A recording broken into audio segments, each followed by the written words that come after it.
Greetings, friend, entrepreneur, and fellow business builder. Marketing Master Jim Ackerman here, and this is Good, Bad, and Ugly Ads, the first and only two-way interactive YouTube program for business building that helps you build your advertising skills so you can get more customers who will pay you more money more often, the fastest, easiest, most cost-effective ways possible. This is your first visit to the program. Here's how it works. In each episode, we present to you an advertising specimen and give you 1 week to examine that specimen, look it over, and decide whether you think it is good, bad, or ugly from a marketing point of view. In other words, does it sell the product or get the customer to take the next step in the buying process? Now, you have your week to critique it, and in the following episode, I re-show you the same specimen, give you my take, whether I think it was good, bad, or ugly, and show you the next week's specimen so you can have another crack at it. Together, we build those marketing skills and our ability to have more effective advertising. Now, without further ado then, let's take a look at last episode's specimen, and here it is. This again is a simple number 10 envelope, and it has the name, looks like it's typewritten across the face of the envelope. There is no return address and no teaser copy. So the problems with the envelope are bad enough to make this entire effort unfortunately bad, but let's go ahead and take a look at what's inside. When we pull out the contents, what we see is what appears to be a tear out of a full-page newspaper ad. Of course, this was printed this way. It isn't a real newspaper ad, even though it's meant to look like it because they've got stock quotes on the back. There is a post-it note that says, "James, thought you'd be interested, Jay." Well, I don't know who Jay is, and he knows it, or she, whoever this happens to be. I find this kind of a thing condescending, kind of an insult to my intelligence. It would be fine if he said, "Thought you'd be interested, John Smith," and actually gave his name in the case. Nevertheless, if you remove the stick-it note and take a look at the ad, it's not a bad ad. It has a nice headline to it with a snipe that says, "Free book reveals." Okay, there's your offer, free book. "Retirement secrets of how to avoid being forced to work forever because of the economic meltdown." And then it looks like it's actually a newspaper story because it's got "by Steve Williams, staff writer" on there. So they're doing everything they can to make you believe it's an actual tear out from the newspaper. There's a lot of copy there, and because people don't read newspapers anymore, it's questionable whether they would go ahead and read this, except if the headline is powerful enough to suck them into the body copy, it's at least got a chance.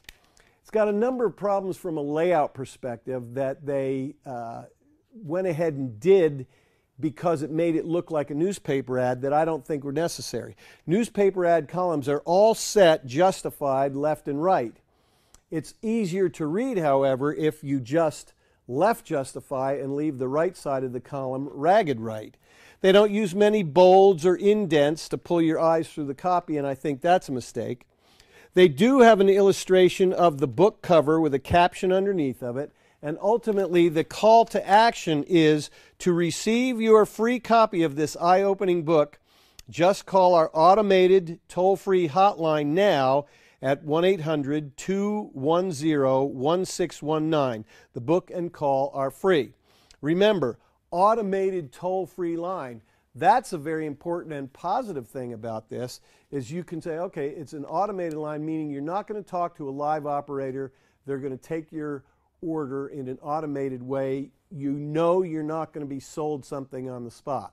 You are, of course, going to give them your name and contact information, and because you sent for the book your physical address, so that they're going to be able to do additional marketing to you in the future.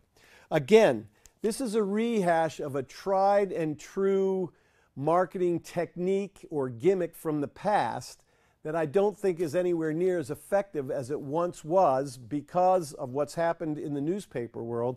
and because, frankly, of some of the execution here. Would have been a much better piece if, in addition to the newspaper article, it would have included some kind of a sales letter.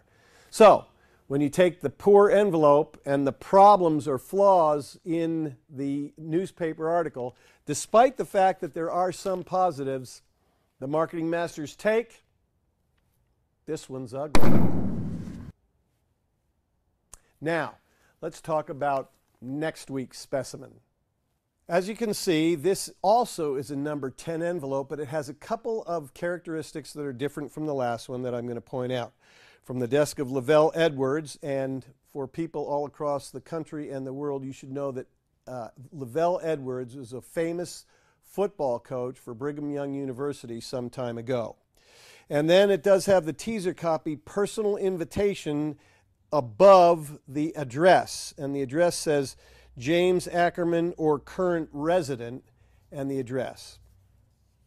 So that's the envelope, and that's where we're starting with this one. But what about what goes on inside the envelope? We pull it out, and it is once again a single sheet of paper printed on just one side. You'll notice that at the top left there is a logo for the company, and to the right of that, a photograph of Lavelle Edwards, the football coach, with a quote from him that says, "I strongly encourage you to call Accurate Hearing. I am glad I did. They have helped me and my family for years. They can help you as well." Signed, Lavelle Edwards. Then it goes into a discussion of a limited opportunity for just 30 people to try a new kind of hearing aid technology. And the call to action is for folks to make a phone call to RSVP. Go ahead and take a look at this, and you have 1 week to decide whether it's good, bad, or ugly. Leave your comments below. Even do a video response if you'd like to. And don't forget to subscribe to the Good, Bad, and Ugly channel. Tell your friends about it so that they'll subscribe too. And of course, like us, as always. One other thing. How about you submitting an ad for us to critique? It could be your ad, it could be somebody else's ad, but an ad you find interesting, whether you think it's good, bad, or ugly. Go ahead and make a video and submit it in the comments below, and we'll put it out to the universe and see what they think just before I tell you what I, the Marketing Master, think, whether it's good, bad, or ugly. And that's what you get right here on Good, Bad, and Ugly Ads.